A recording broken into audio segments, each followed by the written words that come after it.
What's going on, everybody? It's Scarata, or as some of you guys may know me by, Mario, and I've come to give you guys my MC Lion Card Jockey deck profile. So for anybody who wants the list, here you guys go. We are in a red splash build because I do think red is just the best color to be playing right now, along with white, obviously, because we are MC Lion. But we're going to go ahead and talk about the card choices moving on.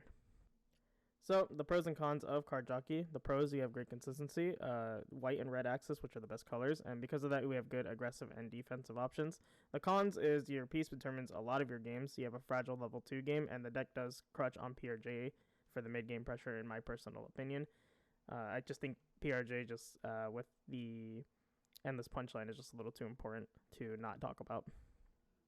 Moving forward, we have the assist Lrigs. For the most part, this is pretty figured out. We have laser, sync, scratch, and crossfade. Laser and sync are pretty obvious. Laser giving you 2 enter is just very strong, and it's selective, so you'll be able to get that white enter. And then sync, just being able to manipulate your life cloth is very, very good. Then you have scratch and crossfade, which are just low cost removal, plays around value in the 10k threshold. It's pretty much almost anything in the game that's level 2 and below. And then pay 2 enter is just really good for a removal spell, I guess you could say. And then the secondary effect comes up a lot more often than you think, especially in aggro mirrors, where you're taking a lot of damage from your opponent, and you have that extra enter to be using. And then I wanted to talk about DJ Love It Mix and Scratch 2. Scratch 2 with the double crush ability, or giving it a Signia double crush ability, is pretty strong, and in some cases can be better than Scratch, but I do think Scratch is just naturally better. And then Mix is very good if you're on a just pure aggressive type of strategy, basically giving 3 lanes of damage by popping an AK or less, and then giving Assassin and Lancer to 2 of your Signy. This can represent some really strong damage. So moving on to the pieces here. Endless Punchline and Go to the Top are the choices here. Endless Punchline is fairly obvious. It's just RNG. It's the reason you play the deck. It's pretty fun. It's like, yeah, it's the draw to the deck. And Go to the Top is my personal choice. There's some people who play KK or Silent Assassin. I think Go to the Top is just really good because PRJ is like your finisher of choice, and being able to tax them on their shields is pretty good, and Go to the Top allows you to do that better because it starves your opponent out. And it gives you a selective search, so you're going to get PRJ half the time, and then the cost really isn't just that heavy for this deck. I also put KK here just because I do think it's worth talking about. You can get like a sneaky like sync in there, or just when your opponent's enter starving you out, it can help you refill back up. I don't personally play it, but I do think it's just a great option to consider. So moving forward, we have the current staples and power cards. We have the Trinity of Lancelot, Romel, and Inferno. These are the 1 cost removal, I guess, spells and creatures that you can be playing. They're all very strong in their own way, and they're the reason why most people draw towards red right now.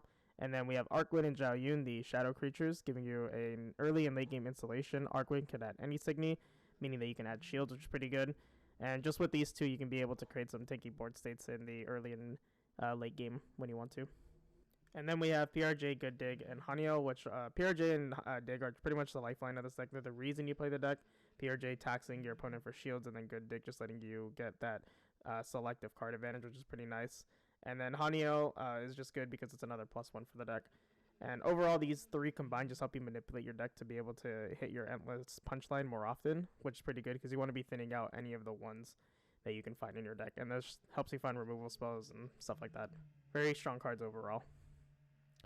Moving on, I wanted to talk about the flex spots and other options. So we only play 2 Black Saddle, 1 Kagazuchi, and then like 2 Nobunaga. And these are kind of like the flex spots. You don't have to play these, but Black Saddle is just very good. Enter charging 1 is always strong. You're in green, so you get to play it. And this can help you just reach those certain enter thresholds that you need, especially when you're being starved out. Nobunaga is an obvious one. 1 cost removal, once again, very strong. The double crush can easily come up, and the 13k stat line is nothing to laugh at. And then we have the Kagazuchi, which basically is an extra copy of every level 3. Gives you some drop zone access, and the life burst is pretty relevant when it comes up. And then the power buff is fairly strong too. Then we have Percival, Flopsy, and Chandelier. These are just some other options that I wanted to mention. Percival you could take out for the Romel to give you some more defensive capabilities and some better enter manipulation, I guess.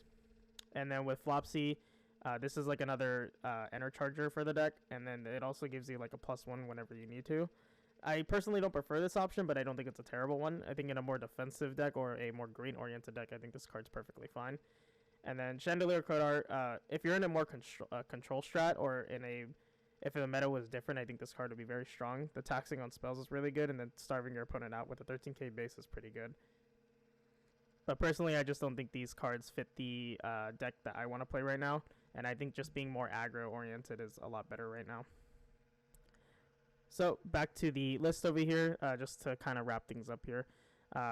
Wanted to show everything off again. As you can see, like I said, we do run one Kagazuchi, two Black Saddle, and then most of our lineup is just pretty clean. We're running 4-ofs. No real flex or like no real text in here. You can easily cut down to 1-ofs because you are running Go to the Top, and it gives you more deck or like the ability to search your 1-ofs, which is pretty good. I just personally don't run them because I do like having the consistent numbers across the board. Moving on to the wrap up here. If you guys want to catch me on Facebook or Discord, you guys have my names right here.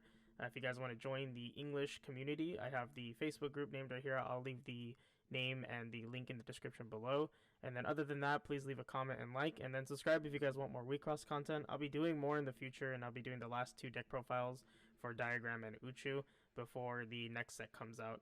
But other than that, I appreciate you guys taking a watch, and I hope you guys have a good day.